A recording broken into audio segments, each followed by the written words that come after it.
بہت سارے لوگوں کے ذہنوں میں گردش کرتی ہیں، ان رسومات کی حقیقت کیا ہے، ان باتوں کی حقیقت کیا ہے۔ آج کے خطبے میں مختصراً ان پہ گفتگو کریں گے، اور اس کے ساتھ ساتھ اس ماہ مبارک کے بعد اگلا جو مہینہ ہے وہ ربیع الاول کا مہینہ، میرے اور آپ کے پیارے آقا مدنی کریم صلی اللہ تعالیٰ علیہ وسلم کی ولادت کا مہینہ، میرے آقا کے دنیا کے اندر آنے کا مہینہ، میرے آقا کے دنیا کے اندر جلوہ افروز ہونے کا مہینہ ربیع الاول کا مہینہ آ رہا ہے، کہ جس کے اندر ہر مسلمان تقریباً اپنے پیارے آقا کی سیرت بیان کرتا ہے، سنتا ہے، سناتا ہے، محبت کا اظہار کرتا ہے۔ اس حوالے سے آپ حضرات کی خدمت میں کچھ باتیں آپ کے سامنے ذکر کرنی ہے کہ ربیع الاول کا مہینہ جہاں خوشی کا مہینہ ہے، وہیں پر ربیع الاول کے مہینے کے اندر ایک غم، ایک پریشانی، اس کو بھی مد نظر رکھنا چاہیے۔ وہ غم اور پریشانی جس کی ابتدا سفر کے مہینے کے آخر سے ہوئی تھی۔ عام طور پہ لوگ سمجھتے ہیں کہ سفر کے مہینے کا جو آخری بدھ ہے،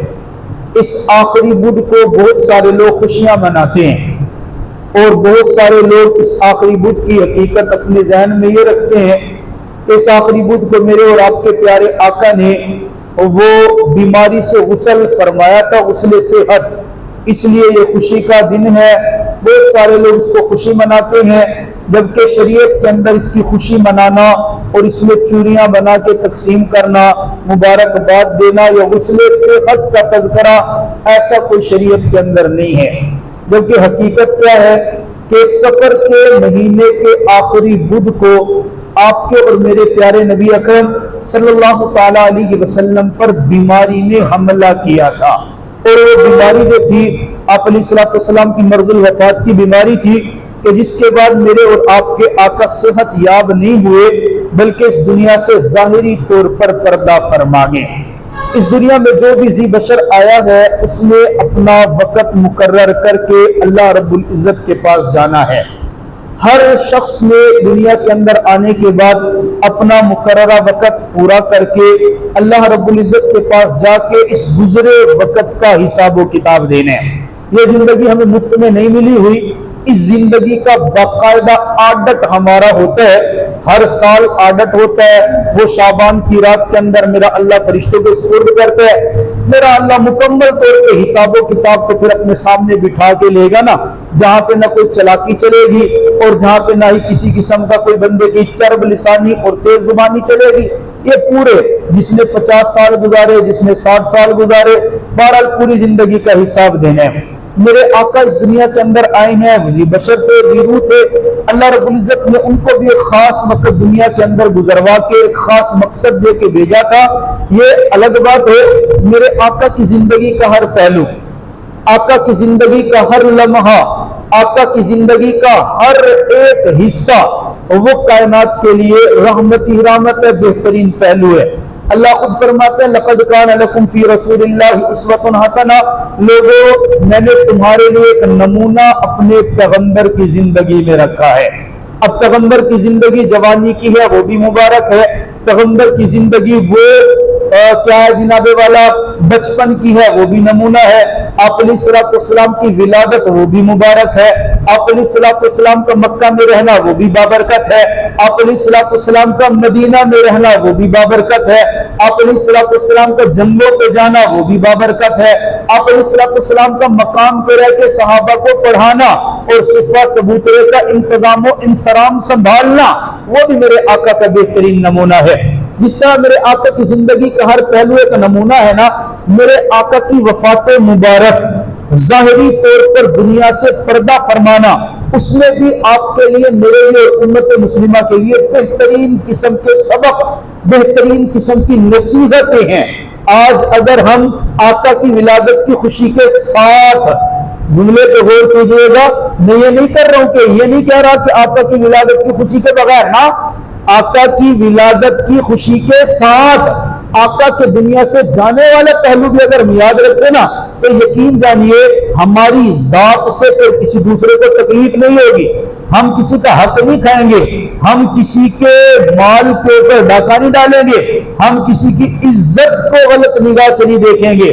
آپ علیہ السلام حجۃ الوداع کے موقع پہ میرے آقا 63 بہاریں 63 سال اپنی زندگی کے گزار کر کے اس دنیا سے ظاہری پردہ فرماتے، آخری حج ہے۔ حجۃ الوداع کے موقع پر میدان عرفات میں آقا اپنی سواری کے اوپر کھڑے ہیں، توجہ کیجئے گا، وہ کون آقا جن کے لیے میرے اللہ نے اس کائنات کو سجایا ہے؟ اللہ مجھے اور آپ کو میدان عرفات دیکھنا نصیب فرمائے، اللہ مجھے اور آپ کو وہ مقام دیکھنا نصیب فرمائے جہاں میرے آقا نے آخری بار اپنی سواری کو کھڑا کیا ہوگا۔ آقا میدان عرفات میں موجود ہے، اپنی سواری پر سوار ہے، آج بھی میدان موجود ہے، میدان عرفات کی بہاریں موجود ہے، نہیں ہے تو نہ وہ پیغمبر کی سواری موجود ہے نہ وہ پیغمبر کا جلوہ افروز ہونا ہے۔ آقا موجود، 1,24,000 کموٹے صحابہ موجود، میرے آقا اپنے صحابہ کو مخاطب کر کے فرماتے ہیں، اے میرے صحابہ بتاؤ نا ذرا، کیا میں نے وہ امانت جو میرے رب نے میرے سپرد کی تھی